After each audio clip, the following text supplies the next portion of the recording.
Hi CDS! We know the last few weeks have been an adjustment for everyone, so Mr. Drake and I wanted to share our top tips for staying well mentally and physically.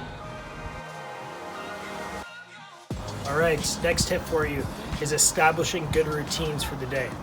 It all starts with getting a good night's sleep so you're able to get up at a decent time and be productive throughout the day. So everyone's routine is a little bit different. I like getting up at 7, coming downstairs, having breakfast, my morning coffee, and then logging onto my computer and making a to-do list for the day. So I like setting alarms for all the class time, the time they start, my meetings, what time they start. It just helps organize me so I can keep track of my to-do list and check everything off. It's important that you're taking breaks. Breaks are important and you're not working all day long. So during those breaks, you can get outside, get some fresh air, maybe do some exercise, go for a walk. Something outside is always good. Or maybe it's spending a little time with your family, your friends, giving them a FaceTime maybe, or giving them a call. Maybe it's just taking a few minutes to get on social media and see what's going on there. The important part about the social media is that it's so easy to get sucked in to it and spend lots of time on that. So there's different things you can do, set time limits on your phone for how much time you're on social media. Even apps like Forest help tell you how much time you're spending on your phone, and you can earn rewards for not spending that much time. So lots of things you can do throughout the day to be productive, but establishing those good routines is the best way to start.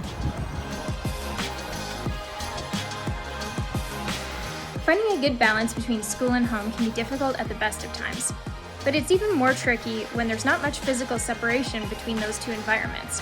For example, work, home, work, home. It means you might spend a lot of time at work doing things that you would normally do at home, and you might spend a lot of time when you should be resting at home doing schoolwork. So if you find that this is difficult for you, please reach out to your teachers or counselors because we're here to support you with that. Remember, your physical and mental health is the #1 priority. All right, back with another tip. This one's about getting outside and getting some exercise.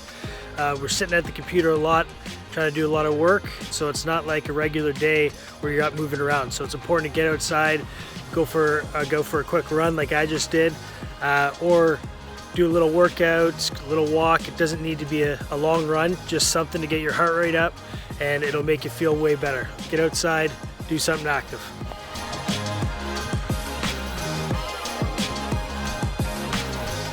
Did you know that social inclusion is a really important contributor to mental health? I like to call social distancing physical distancing, and part of the reason is social connection is so important, especially at a time like this. If you haven't done so already, I encourage you to reach out to family and friends through online environments, so Zoom, House Party, Meet, Skype, FaceTime. There are lots of avenues for it. Especially if you know that somebody is struggling, it's important to reach out to them. All right, back at you with another tip. This one's get rid of your technology. So put down those video game controllers, put down the phone, turn off the TV, log off the internet, and take a break from the computer.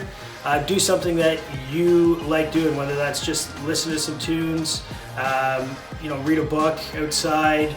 Maybe it's playing some card games or a board game. Playing a little crib right here. I got my lucky jersey on, hoping to get the big W. Or maybe try doing some puzzles.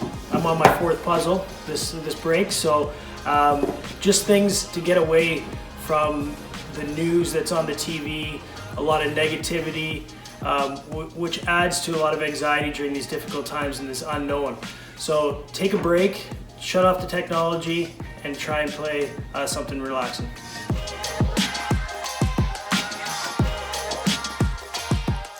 Staying positive is my next tip, but sometimes that can be really hard to do.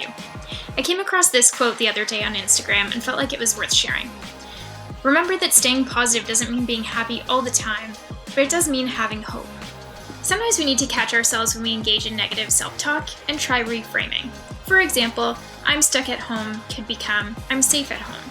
Or I miss the things I love could become I'm so grateful for the things I love. It's normal to feel scared and worried in a time like this, but if you're finding it especially difficult, make sure to reach out to your support systems. These could include family, friends, guidance counselors, or even Kids Help Phone. There are also some apps that provide mindfulness and meditation support. Some of these include Headspace, Calm, and Stop, Breathe, and Think. Feel free to give those a try. Some of them are actually free right now.